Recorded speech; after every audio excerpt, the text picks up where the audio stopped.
Dans les années 1780, la France est confrontée à une crise sociale, économique et institutionnelle.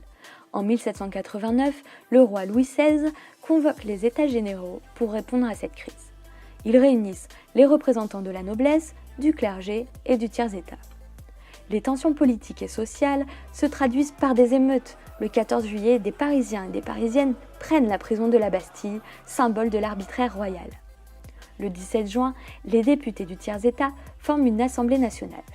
Pendant l'été 1789, l'Assemblée nationale vote l'abolition des privilèges, proclame la Déclaration des droits de l'homme et du citoyen et transforme la monarchie absolue en monarchie parlementaire.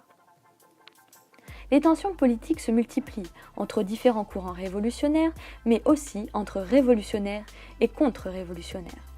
Le roi tente de fuir Paris, mais il est arrêté puis jugé et guillotiné.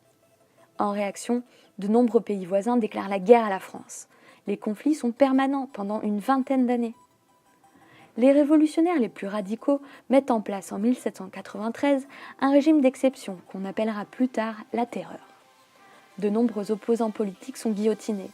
Même après la chute de Robespierre, les différents régimes qui se succèdent sont très instables. Ce climat politique instable favorise le coup d'État du 18 Brumaire. Le général Napoléon Bonaparte met en place le consulat en 1799, puis l'Empire en 1804. Napoléon Ier exerce un pouvoir autoritaire, tout en s'efforçant de maintenir certains acquis de la Révolution.